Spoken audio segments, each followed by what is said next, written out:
Joycelyn Carl from Bass. Okay, I just wanted to say, as I said from the panel, two things really came out and actually more from Mr. DeLuce. Discretion and zero tolerance are the nails that they're using to put into the coffin. And we have to take those away. Those are the foundational basis that they're using. And if you take away the foundation, the building's gonna fall. And it outrages me to hear that they're gonna sit up here and use the literacy test to determine who goes to prison. Yes, you're right. Race, no matter what aspect you come from, is a determinant factor. Okay, we have to establish that. And I did do a study while I was in school on zero tolerance. It is a policy that is used way beyond the scope of its intent. I won't go into that now, but trust me, it is. So I'm just saying to the panel, as a solution, I think that we need to attack discretion and zero tolerance. When I did my study, and I think I heard Ms. Darlene allude to this, willful disobedience is an umbrella for anything. You know, so, I mean, that's just gotta go. But this right here, the literacy thing, that just outrages me. How dare they base building of prisons on what someone does in the 3rd grade? Come on now. You know, but I'm saying, it's new to me. My major was government, so I mean, this education thing, I came up on it by accident. I mean, you know, and it enrages me. I just cannot believe what they do.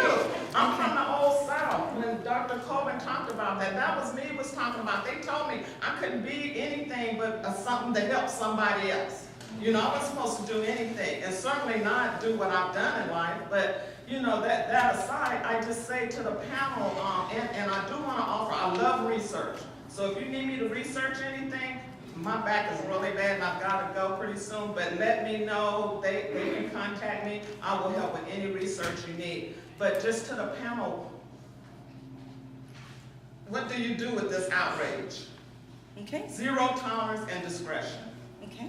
Who's going to take Darlene? Go take it. The zero tolerance, the district just went through an anti-bullying policy where they didn't really get anybody's input, but they got their own. We had 3 people from the DAC that actually, you know, had input, and I guess District Advisory Committee. yeah, and a few other people.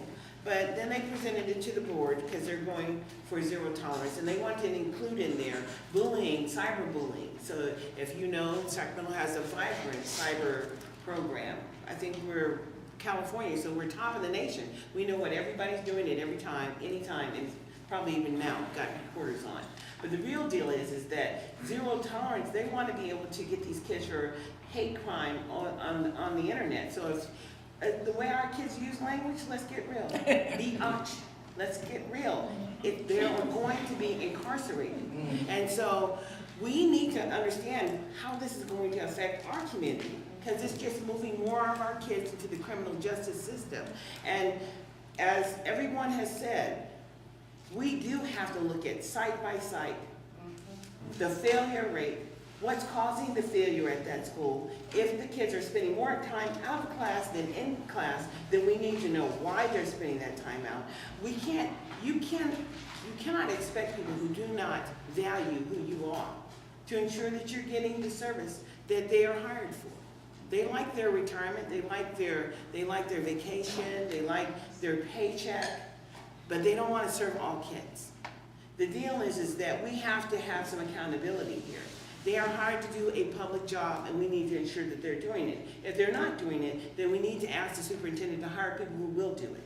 We don't have to ask anybody anything except for hold people accountable for the public use of the funds that they're getting. We can't beg them to love our children. We don't have to. They're not entitled to the public dollars no more than you or I if they can't provide an education for all kids.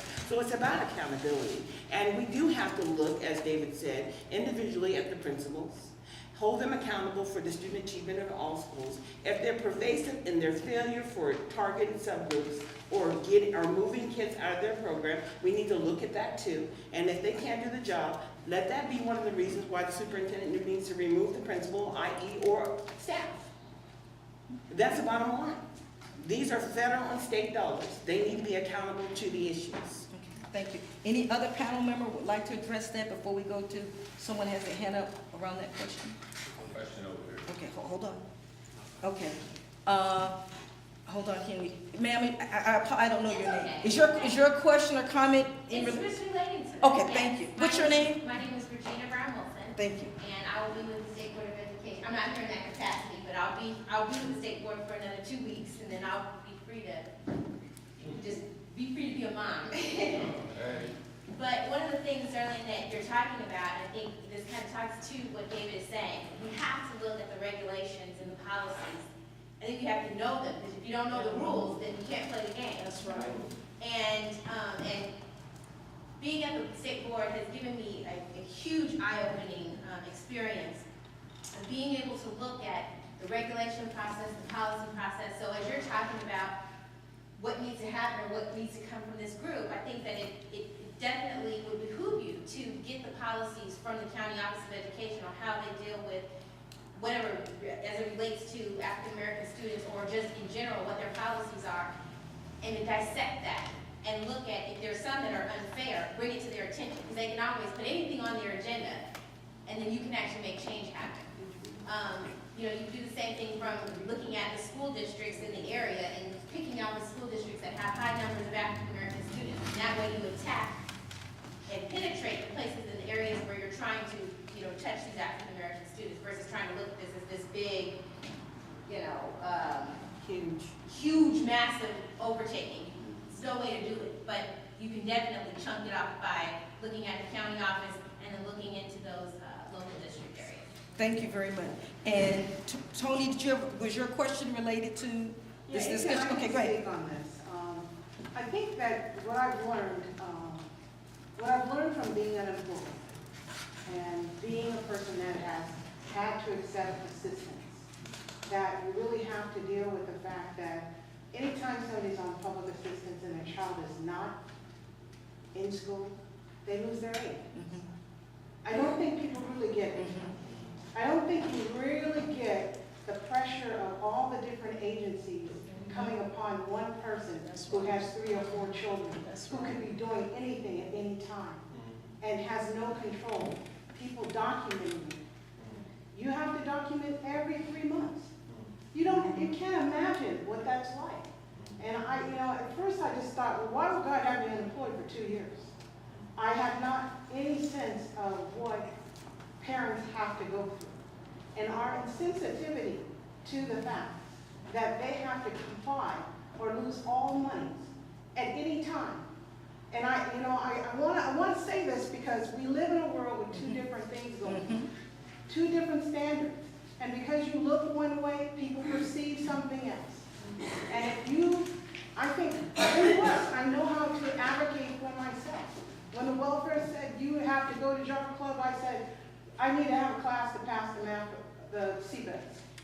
I could advocate, I could manipulate, I have intelligence, I could weave through everything that they said was a barrier or an obstacle. But most parents do not have that. They do not have that. And when these kids start 16 and 17, they're wanting to date, not come home, they lose all aid. I don't think people really get it. And I've had to take jobs that were not, I've been fired from 3 jobs if I stay because I've worked out of class. So when you work out of class and you have a certain education, you are very threatening. So what I'm beginning to see as the women that are in transition from prison and the children, they still have the same obstacles. Because people look up one day and they look at you and say, I'm tired of seeing you. I don't want to have you here. You're black. I'm tired of hearing you. I'm tired of hearing you express yourself. You're quick. I saw 3 women in 3 months get black African mothers who were trying to position themselves to get their children back, were kicked out of the program. And I come back, well, what did they do? They didn't do anything. They just got tired of it.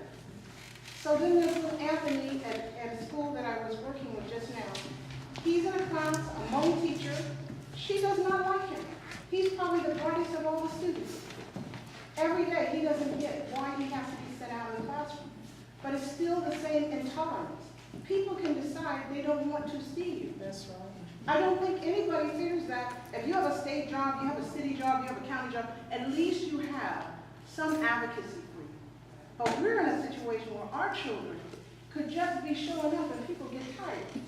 I'm tired of you. Out.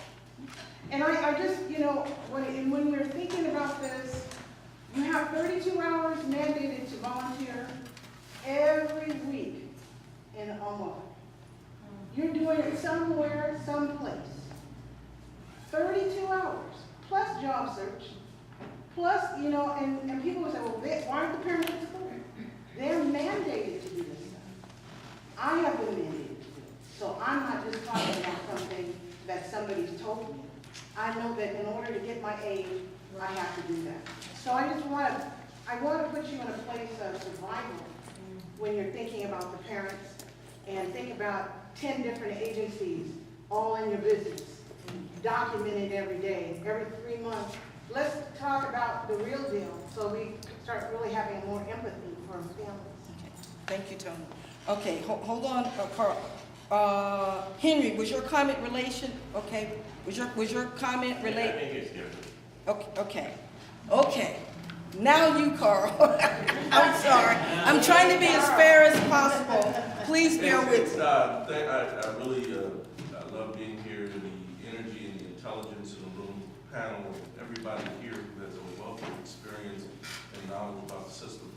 I'm struggling to keep my blood pressure down because these issues, you know, you gotta have to hold yourself down because of all of these issues.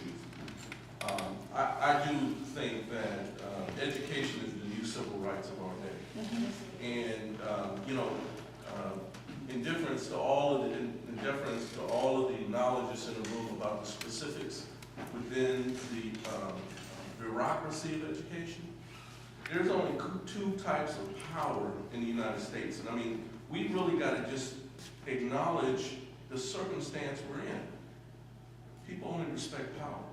And it's organized money or organized people. That's right. And unless we, because we ain't got organized money. But we do, we don't know that though. Okay, well, I don't have organized money. Well, we do know. Unless we decide to get together and organize as people, if we do that, we can make a change. And my whole approach is very simple.